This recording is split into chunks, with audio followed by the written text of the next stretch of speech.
Yo, kembali lagi di channel Vokauser Anime.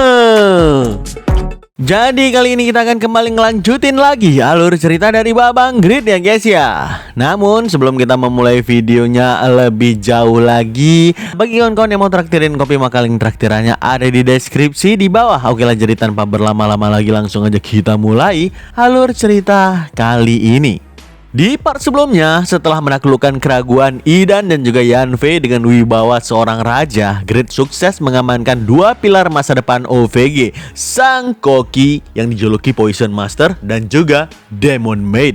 Dengan kepastian logistik yang akan memperkuat ribuan pasukannya kelak, kini Grid mengalihkan fokus sepenuhnya pada misi mendesak berikutnya, menyelamatkan nasib Han Sokbong dan juga putrinya yang malang.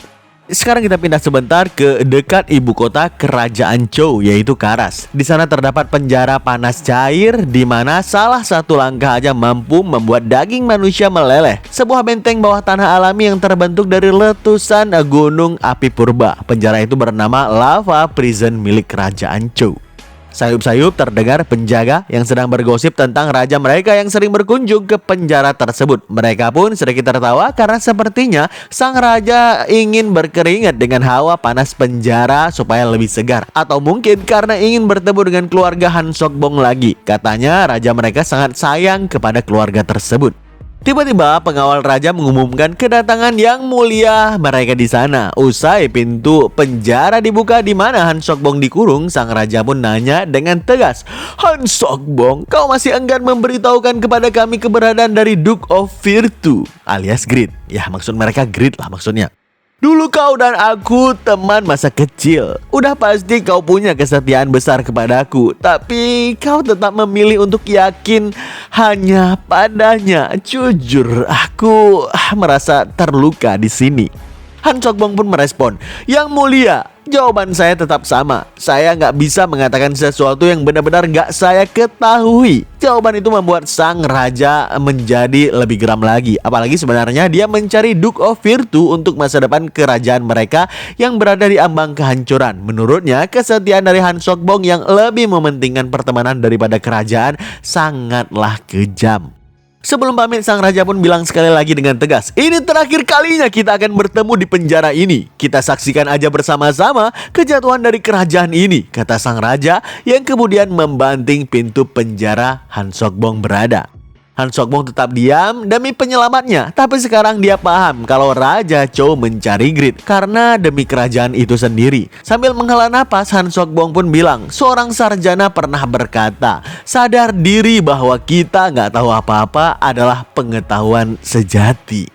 Dan ternyata Han Sokbong dari tadi diam bukan karena dia nggak ingin memberitahukannya, tapi karena memang dia nggak tahu di mana Grid saat ini. Sambil menangis di penjara, Han Sokbong pun bilang, "Dalam kasusku ini kebijaksanaan sarjana itu sama sekali nggak berlaku. Kami benar-benar harus melacak keberadaannya," kata Han Sokbong yang hatinya panas bagai terbakar lava cair di sana. Nyatanya Grid sendiri saat ini sedang berada di sekitaran air terjun Jamvele dekat dengan daerah Keras. Muntah-muntah nyaris pingsan di tanah gara-gara makan makanan basi dari Koki Idan. Untungnya saat nyaris terkena debuff poison, status legendarinya langsung menolak debuff itu. Dengan terbaring di tanah, betapa kesalnya Grid karena Koki Idan malah bangga dengan masakannya yang bisa membuat orang semuanya nyaris pingsan ketika memakannya. Yang artinya itu hidangan istimewa di mata Idan. Tapi ya begitulah memang masakan Idan. Walaupun sangat tidak layak untuk dimakan, tapi status yang bisa diperoleh dari makanan tersebut seperti sebuah eliksir yang dapat menambahkan salah satu stat permanen secara random. Dengan wajah pucat yang membiru, Grid bilang dalam hati, "Kampret, dia mau menghabisiku apa? Kenapa masakan pria ini murni racun semua, sialan? Aku memakannya cuma untuk memulihkan stamina. Tapi kalau makanan penyiksa ini disajikan untuk seisi kerajaan, mati aja lah kami semua. Namun sekalipun perutku membusuk, aku harus tetap memaksanya masak agar level skillnya bisa meningkat." Ngerasa kasihan kepada Grid, Yanfei pun memberikan segelas teh yang bisa memulihkan 10% HP dalam waktu 1 menit. Mendengarkan Yanfei bilang kalau teh ini dibuat khusus untuk merawat pelanggan yang keracunan akibat makanan Idan, Grid merasa kagum Yanfei bisa membuat teh itu dari herbal-herbal yang didapatkan selagi mereka melakukan perjalanan. Di mata Grid, Yanfei memang selalu menagih biaya tambahan untuk segala hal. Tapi Grid merasa di lubuk hatinya Yanfei itu adalah gadis yang hangat dan baik hati. Sayangnya selalu berorientasi pada keuntungan apapun jenisnya. Jujur, Grid merasa kalau Yanfei akan menjadi sangat akrab dengan Rabbit karena otak mencari uang mereka itu sama apapun yang terjadi. Itu sama persis dengan Yanfei. Grid yakin begitu Yanfei bekerja sama di bawah Rabbit, efisiensi pekerjaan Yanfei pasti akan melambung tinggi. Asalkan Yanfei nggak boleh dekat-dekat dengan anaknya sendiri, anak si Grid yang sebenarnya dia adalah playboy kelas kakap. Ya, dari kecil udah kelihatan playboynya maksudnya. Bentar, kalau Lord ditawan di Kekaisaran, bukannya pesona dia juga bisa memikat wanita di sana? Apa mungkin dia bisa menaklukkan Kekaisaran dengan mudah nantinya? Enggak. Mau setinggi apapun kepercayaanku kepada Lord, dia tetap nggak boleh jadi tawanan. Sebelum Lord dapat pelajaran keras, kami perlu kekuatan yang cukup untuk menghadapi Kekaisaran. Sekalipun aku harus menegak habis semua lumpur beracun ini, batin Grid dengan tekad yang membara.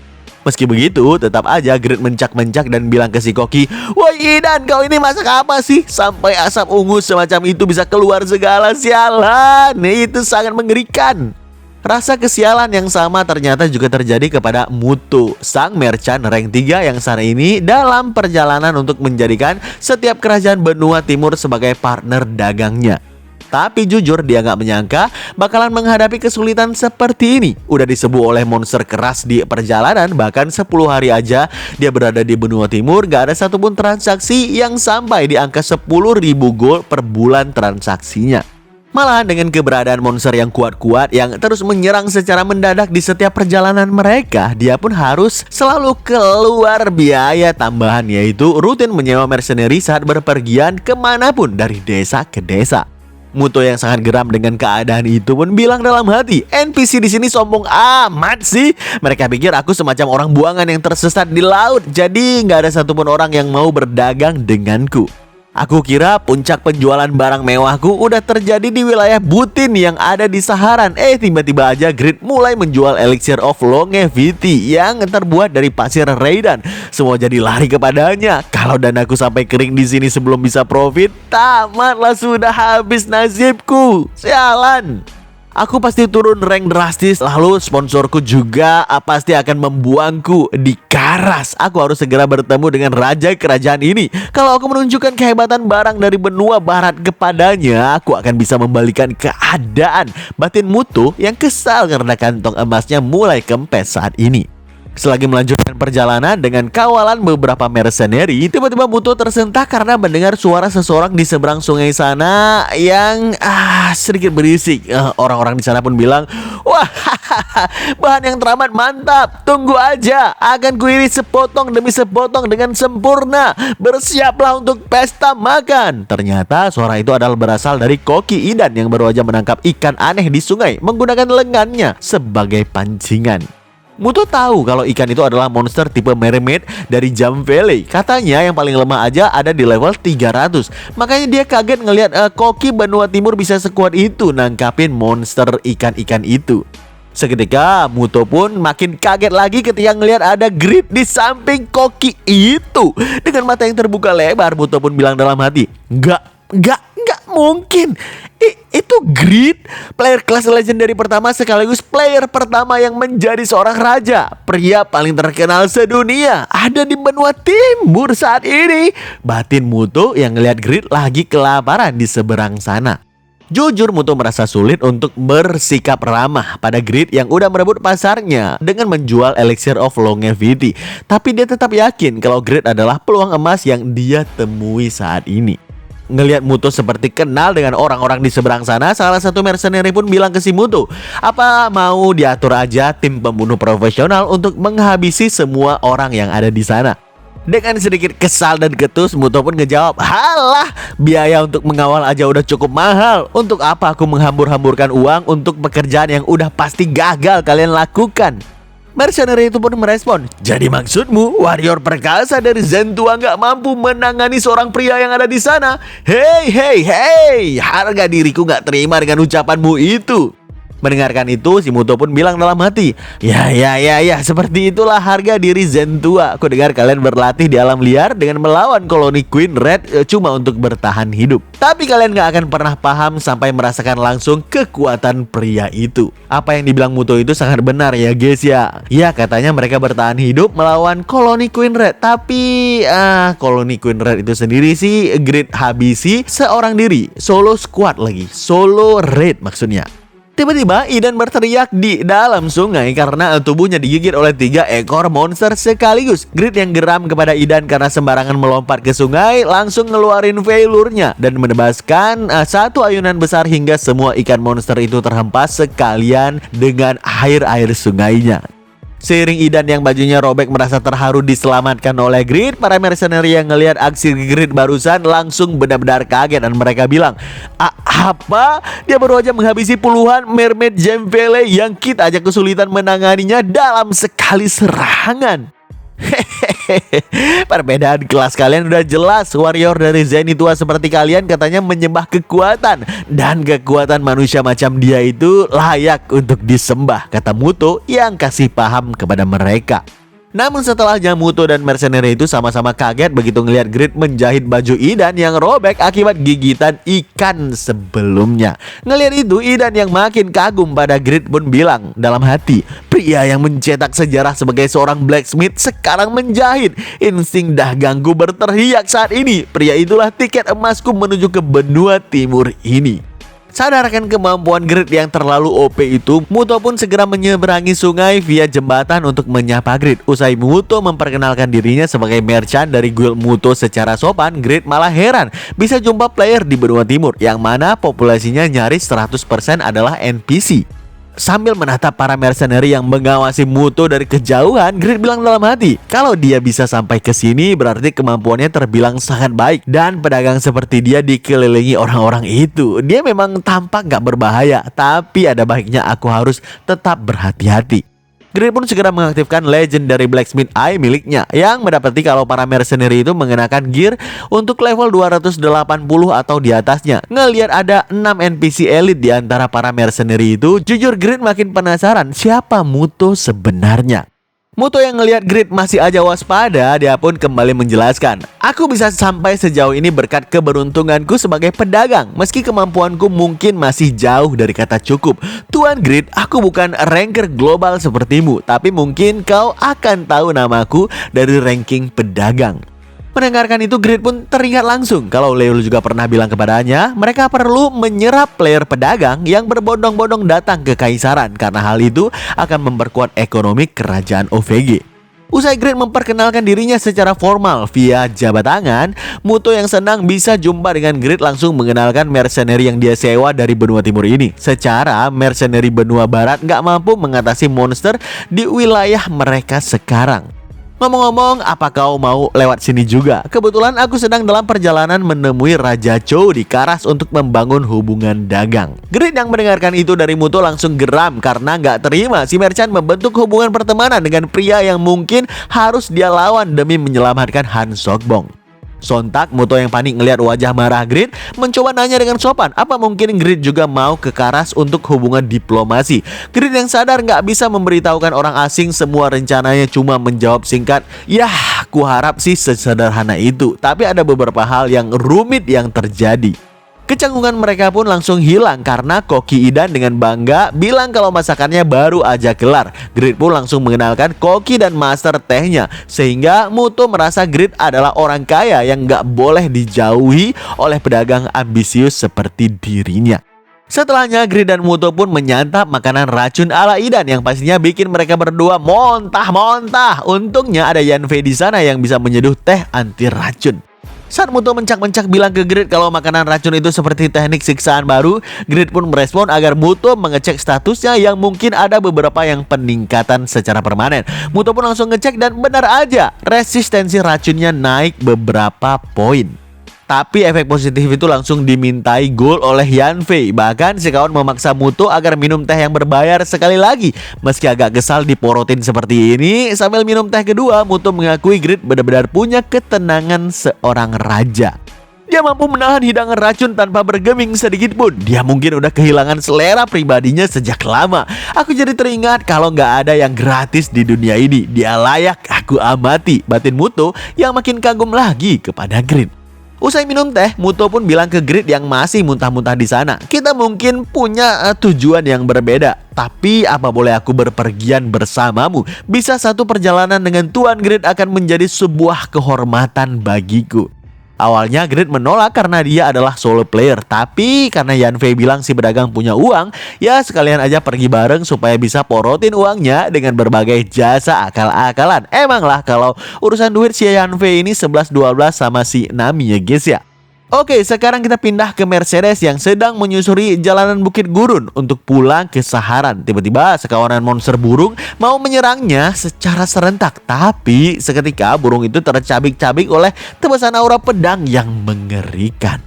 Seiring semua burung yang mau menyerang Mercedes itu mati ke tanah, terdengarlah suara seorang pria yang nanya, "Mercedes, apa itu benar? Raja OVG yang menghadapi seluruh pasukan seorang diri mematuhi dekret kekaisaran," kata seorang pria yang bernama Limit sembari menyimpan semua 4 pedang ke punggungnya.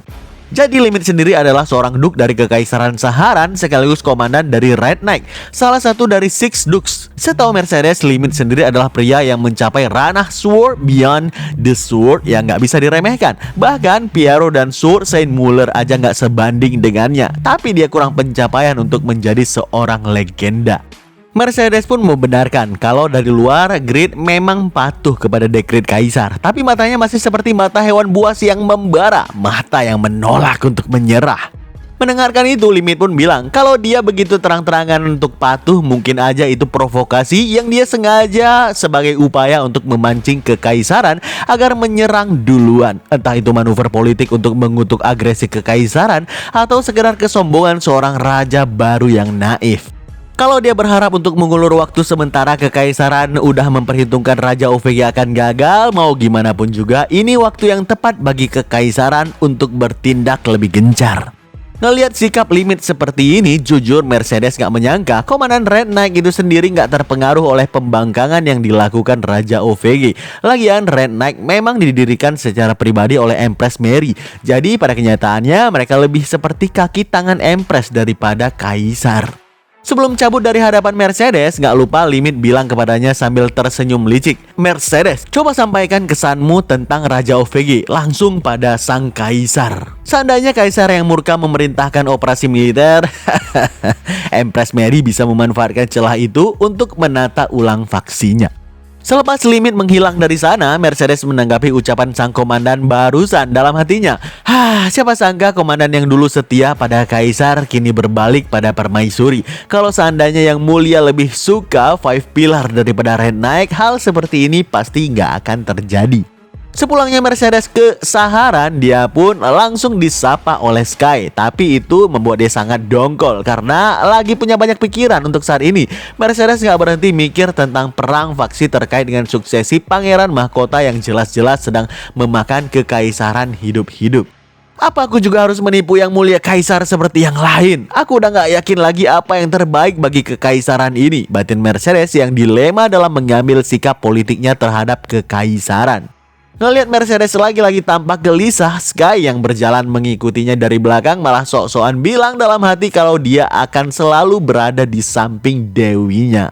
Sky yang merupakan pengawal Mercedes adalah ranker nggak resmi yang berlatih sebagai kadet Knight kekaisaran dan kemudian menjadi pengawal pribadi Mercedes di dalam Red Knight. Kecintaannya terhadap sang NPC ini menyaingi pengabdian Damian kepada Isabel, hanya saja lebih sinting lagi, posesif sekaligus mesum juga.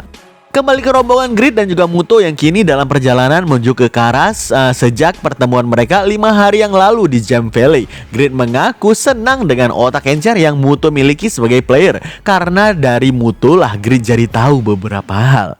Pertama, memakan masakan idan tanpa resistensi pasif justru meningkatkan resistensi terhadap racun. Selain itu, ada cara melakukan perjalanan antar benua tanpa gulungan. Belum lagi cerita ekonomi kekaisaran Saharan yang bahkan lebih mengerikan dari dugaannya. Mendengarkan pujian dari Grid, Muto pun membalas, "Semua ini berkat jobku. Aku juga jadi banyak bepergian ke sana kemari. Merupakan suatu kehormatan bisa mendengarkan visi kerajaanmu secara langsung." Malahan, apa kerajaan OVG bersedia mempertimbangkan untuk menerima guild dagang Muto untuk bekerja sama?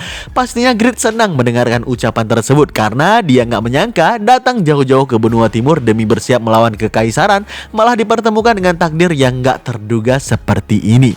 Grid pun menanggapi, "Sebenarnya aku udah berencana membuat penawaran kepadamu, tapi aku tetap mengapresiasikan daya inisiatifmu. Mari kita diskusikan lebih lanjut setelah aku menyelamatkan orang-orangku di sini." Ibu kota kerajaan Chow Karas, "Tunggulah aku," kata Grid seiring ibu kota Karas mulai kelihatan di mata mereka semua dari kejauhan. Kita kembali ke penjara lava di kota Karas. Sambil mengenang masa lalunya yang hangat dengan sahabatnya, Raja Chow kembali menemui sahabatnya yang masih terkurung di penjara untuk bilang, "Aku udah janji kepadamu, jadi aku rela menanggung komitmen yang begitu berat. Temanku satu-satunya yang kuhargai dan juga kuhormati, yang juga telah berbagi cita-cita bersamaku saat aku masih menjadi pangeran. Para pejabat dari berbagai kalangan semuanya murka. Aku gak bisa lagi menunda eksekusimu. Maafkan aku, Han Sokbong." Han Sokbong yang berada di dalam penjara pun merespon, "Bukannya aku yang meminta ini dilakukan. Sudahlah, buang semua keterikatan yang kau miliki dengan kriminal yang pantas untuk mati ini. Lakukanlah dan laksanakanlah tugasmu itu." Jujur, mendengarkan ucapan itu membuat Raja Chow sangat geram. Dia nggak bisa berbuat apa-apa terhadap tekanan kerajaan Huan untuk mengungkapkan keberadaan pembuat Vermilion Bird Bow yang semakin kuat di setiap harinya. Tapi dia tahu persis kalau sahabatnya Sokbong ini punya sifat tulus yang selalu menjadi duri bagi para pejabat korup. Terlepas dari keputusannya ini, Sokbong yang memilih setia kepada orang luar daripada keselamatan negerinya sendiri, itu udah menjadi pembenaran untuk mengeksekusi Sokbong demi memuaskan para bangsawan kerajaan Huan yang gila itu. Parahnya, keputusan sulit ini dibuat sang raja demi menyelamatkan kerajaan tanpa pernah tahu kalau Sokbong juga nggak tahu apapun terkait keberadaan Grid. Dia rela mengorbankan diri demi kerajaan juga. Han Sokbong adalah sosok pahlawan dalam diam yang memilih memikul beban label pengkhianat di pundaknya demi melindungi harapan masa depan benua timur. Dan tragisnya, sang raja, sahabat terbaiknya sendiri, sama sekali nggak pernah tahu bahwa di balik diamnya Han Sokbong ini terdapat kesetiaan paling murni yang pernah ada. Meski begitu, ada satu janji yang gak pernah Raja Chow ingkari. Sembari pamit, sang raja bilang ke sahabatnya itu, "Aku berjanji akan menyelamatkan nyawa Sua apapun yang terjadi. Meski jalan yang harus kau jalani adalah jalan kesendirian, tolong jangan benci aku." Untungnya kau telah membuat keputusan yang layaknya seorang raja. Aku yakin kau akan menjaga Sua baik-baik dan membuat kerajaan Chow tumbuh menjadi lebih kuat. Untuk apa aku membencimu, Suguang? Semoga kau sehat selalu dan berumur panjang agar kita nggak ketemu lagi di kehidupan selanjutnya. Balasan Sokbong dengan kata-kata perpisahan tersebut. Akhirnya rombongan Grid pun tiba di ibu kota kerajaan Chow Karas. Ngelihat kota Karas, jujur Grid merasa kagum karena lebih luas dari Reinhardt. Selain itu, budayanya juga jauh lebih beragam. Muto menanggapi kalau benua timur cuma ada 5 negara. Jadinya wajar kalau beda jauh dengan benua barat. Aku berniat melakukan riset pasar dulu sebelum bertemu dengan Raja Chow. Gimana denganmu, Tuan Grid? Tanya Muto yang ingin tahu. Grid masih aja sengaja nggak ngasih tahu dia mau jumpa dengan siapa karena merasa masih perlu untuk waspada. Dia pun lanjut membagi dropan ke Muto dengan perbandingan 2:8 yang membuat Muto kaget. Harusnya 1:9 aja udah cukup menurutnya. Secara sebagian besar monster kan Grid yang mengalahkan. Grid pun merespon, "Ada beberapa keadaan yang bisa kita lalui dengan lancar berkatmu dan mercenary yang kau bawa. Kita udah sama-sama berjuang, jadi udah sewajarnya dibagi secara adil," kata Grid yang membuat Muto terharu di sana. Muto yakin rasa keadilan inilah yang membuat banyak orang berbakat berkumpul di kerajaan OVG. Dia bahkan udah berniat kalau nanti udah pulang ke benua barat akan langsung berkunjung ke kerajaannya Grid. Usai Muto dan Grid berpisah, tiba-tiba Grid tersentak saat mendengarkan rumor dari sekitar kalau Tuan Tanah Pangea akan dieksekusi esok harinya. Termasuk alasan eksekusinya karena berani menentang kedudukan yang lebih tinggi. Meskipun orang-orang di Pangea mengatakan hal yang bertolak belakang, tapi keputusannya udah ketok palu.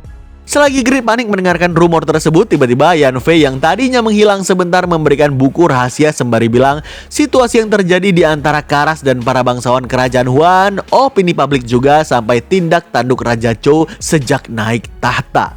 Sebuah ringkasan kasus eksekusi Tuan Tanah Pangea udah ada di buku ini. Pastinya Grid senang mendapatkan buku yang sangat menolong itu. Tapi Yanfei langsung aja minta imbalan voucher pijit dari Grid yang kali ini nggak bisa ditolak. Sementara itu di penjara lainnya terlihat anak gadis Han Sok-bong marah besar begitu mendapatkan info kalau ayahnya akan dieksekusi esok hari. Dia protes ke orang yang mengurungnya di penjara kalau ayahnya udah mendedikasikan seumur hidupnya demi kerajaan Chou. Hanya memicu amarah para bangsawan kerajaan Huan aja, kenapa sampai dijatuhi vonis eksekusi? Kata Sua yang gak terima. Orang yang mengurungnya bernama Sam Dasu, bangsawan tingkat pertama di kerajaan Chou. Dia pun mengatakan, nah, kerajaan Huan itu surga yang melampaui negeri lainnya, bagai sebuah alam ilahi. Amarah dari bangsawan di sana udah seperti hukuman ilahi itu tersendiri. Jadi sebaiknya kau juga jaga ucapanmu itu. Meski begitu, aku nggak mendukung hukuman secara kolektif. Jadi apa keputusanmu? Kalau kau bersumpah untuk tinggal di bawah perlindunganku, akan kusampaikan kepada Raja Chou soal nasibmu yang menyedihkan karena memiliki ayah yang salah. Sua pun merespon sambil tersenyum. Aku selalu menjadi milik Tuan Sam Dasu. Karena itu tolong bantulah gadismu ini Tuan. Untuk sesaat rayuan dari Sua membuat Sam Dasu dak-dik-dukser. Tapi kemudian tiba-tiba wajah Sua berubah mengerikan saat dia ngelanjutin. Namun hanya setelah merobek dan membelah lidah orang-orang yang setuju dengan eksekusi ayahku saja, aku rela menghadapi ayahku di ajal sana. Meski Sua langsung berubah sikap menjadi garis muda yang manja lagi, wajah Sam Dasu udah terlanjur membiru dan berkucuran keringat karena takut akan muka Sua tadi. Sebelum cabut dari sana, Sam Dasu pun bilang ke Sua, aku gak bisa membawamu untuk menggantarkan kepergian ayahmu itu. Gak masalah kalau kau terus keras kepala, gak lama lagi semuanya akan berubah. Betapa kesalnya Sua mendapati eksekusi ayahnya yang gak bisa dibatalkan. Belum lagi dia udah mencoba kabur dengan memanfaatkan celah yang ada di para penjaga, tapi tetap aja ketahuan. Dengan harapan yang makin menipis, Sua bilang dalam hati, sekarang mereka bilang eksekusinya besok. Hari inilah satu-satunya kesempatanku untuk menyelamatkan ayah. Kenapa? Kenapa aku begitu gak berdaya? Sekarang aku udah gak ada jalan lagi. Batin Sua yang makin putus asa.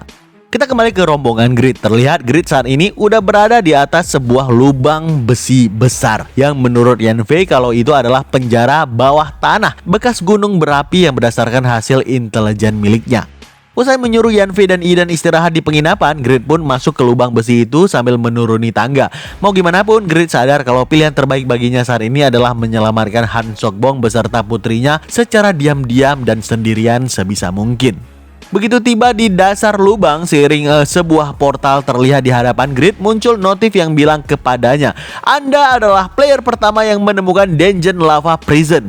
Selama beberapa minggu ke depan, EXP yang didapatkan di Lava Prison akan meningkat. Saat mengalahkan monster boss, peluang Anda mendapatkan item grade unik atau di atasnya akan sangat meningkat. Setelah memasuki portal itu yang langsung membuat Grid kepanasan, tiba-tiba monster Lava Prison Guard tipe Jiangxi segera menghadangnya. Ngeliat itu tanpa ragu, Grid pun langsung mengerahkan God Hand dan palu Mjolnir untuk menghantamkan kepala Jiangxi dengan keras. Parahnya si monster itu kebal terhadap stun Mjolnir dan juga segera melancarkan counter keras menggunakan tinjunya, memaksa Grid harus melompat ke belakang untuk menghindar. Ngelihat si monster kebal terhadap stun dan serangan fisik juga hampir gak mempan, sontak Grid pun ngeluarin armor dan pedang andalannya sembari bilang, kalau cuma modal artefak gak mempan, apa boleh buat, ganti strategi, terobos dengan kecepatan sing sing sing. Sementara itu Han Sok-bong sendiri saat ini terlihat tersentak di penjara karena tiba-tiba pintunya terbuka dan seseorang memanggilnya untuk keluar. Han Sok-bong makin kaget lagi karena yang menghampiri ke penjara itu adalah dua orang Jiangxi. Dalam hatinya dia bilang, tunggu, mereka ini adalah blood jiangshi yang dibuat dengan merendam tubuh manusia hidup-hidup dalam campuran darah perawan dan juga tumbuhan beracun. Benar-benar mengerikan. Aku lebih ingin percaya kalau mereka hanya menggunakan mayat dan bukan manusia hidup, batin Han Sok-bong yang kini udah keluar dari sel penjara. Tiba-tiba terdengar lagi suara seseorang yang bilang, tahan si kriminal Han Sok-bong, aku mau mengumumkan kabar baik, jadi bisa gawat kalau dia terlalu bersemangat. Seiring dua jiangshi di sampingnya menahan kedua lengannya, Han Sok-bong yang terkejut bilang dalam hati, tangan mereka dingin seperti es. Yang lebih mengejutkan lagi, kemampuan fisik mereka jauh lebih unggul dari monster di Pangea dan juga disertai skill bahasa yang cukup untuk melaksanakan perintah manusia. Kenapa makhluk sekeji ini bisa ada? Tunggu, jangan-jangan siapa sangka yang memberikan perintah kepada kedua jiangshi barusan adalah Samdasu. Setelah menghampiri Han Sok-bong dengan kedua tangannya ditangkap, Samdasu pun bilang sambil tersenyum licik, pria yang akan mati tentunya nggak akan khawatir dengan monster mencurigakan di dekat paduka raja, bukan? Omong-omong, aku sangat terharu dengan keputusan dan kecintaanmu pada putri semata wayangmu. Percayalah dan ikuti Tuan Samdasu seumur hidupmu. Kau bilang begitu bukan kepada Sua? Ya baiklah, dengan berat hati aku akan bertanggung jawab. Samdasu keparat, Sua dan aku tahu kalau kau itu adalah pejabat korup. Bisa-bisanya kau mengocehkan omong kosong seperti ini, teriak Han Sok-bong yang gak terima putrinya mau dimanfaatkan. Tapi Samdasu malah membalas, ya itu efek samping dari zat halusinogen spirit grass. Mau gimana lagi ya, tapi itu tetap enggak mengubah kenyataan. Saat kau berhenti bernafas, Sua pasti akan meneriakkan namaku dengan penuh kasih sayang, kata Samdasu yang udah gak sabaran mau menjadikan Sua sebagai mempelai ataupun istrinya. Han Sok-bong yang terkejut mendengarkan Samdasu menggunakan obat yang bisa menghilangkan ketahanan seorang Taois terhadap ilusi. Dia pun langsung teriak dengan lantang, kau bajingan, tega sekali kau melakukan hal sekeji itu. Lepaskan, cepat lepaskan aku. Seiring dirinya ditarik oleh dua jiangshi yang gak bisa memberikan pelajaran pada pria yang mau memanfaatkan anak gadisnya, Han Sok-bong yang begitu menyesal bilang dalam hati, apa jalan yang kupilih begitu salah hingga masa depan putriku juga harus hancur. Sua. Nyatanya saat ini Sua baru aja diberikan obat tersebut yang membuat dia berhalusinasi melihat sang ayah di hadapannya. Si ayah palsu itu mengaku kalau dirinya dapat izin untuk melakukan kunjungan terakhir kepada anak gadisnya. Sebagai ganti dari ayah yang akan pergi duluan ini, Tuan Samdasu akan melindungimu seperti seorang ayah. Jangan lupa untuk selalu berterima kasih kepadanya dan layani dia dengan sepenuh jiwa ragamu, kata ayah palsu itu yang mencoba mencuci otaknya Sua. Saat Sua merespon kalau Samdasu adalah orang jahat yang udah menjebak ayah, si ayah palsu itu pun membalas, sepertinya ada semacam kesalahpahaman di sini. Samdasu dan aku cuma teman lama. Aku percaya kepadanya. Lupakanlah aku, turunkanlah pedangmu dan lepaskanlah tanggung jawabmu atas Pangea. Kau hanya perlu melayani suamimu, melahirkan anak-anaknya, dan mendedikasikan dirimu untuk memuliakan garis keturunan kita. Jawablah ayah nak, mulai sekarang dan seterusnya siapa yang akan melindungimu? Spontan pertanyaan itu membuat kepala Sua lumayan pusing dan tiba-tiba kenangannya bersama dengan Grid kembali terlintas di kepalanya. Seketika kenangan itu berubah menjadi kenyataan karena secara mendadak Grid yang datang ke sel Sua menembakkan magic missile yang menembus pinggang orang yang sedang mencuci otaknya itu. Awalnya Sua sempat marah siapa orang yang berani menyerang ayahnya, tapi begitu yang muncul adalah Grid dan ayahnya bilang agar melumpuhkan si penyusup, Sua pun langsung membogem orang yang mencuci otaknya sampai pingsan terkapar di lantai karena dia tahu ayahnya gak akan pernah menentang Grid. Usai Grid menceritakan apa yang terjadi, dengan wajah berseri-seri Sua pun mengajak Grid untuk menyelamatkan ayahnya secara bersama-sama. Sekarang kita pindah sebentar ke suatu istana di mana para bangsawan kerajaan Huan sedang berkumpul di sana. Mereka membicarakan laporan dari Raja Chou kalau Han Sok-bong yang menyembunyikan keberadaan pembuat Vermilion Bird Bow akan segera dieksekusi. Salah satu bangsawan bilang kepada para rekannya, dia pikir bisa menghentikan kita hanya demi satu nyawa orang hina. Pencipta Vermilion Bird Bow udah jelas Pakma, bukan?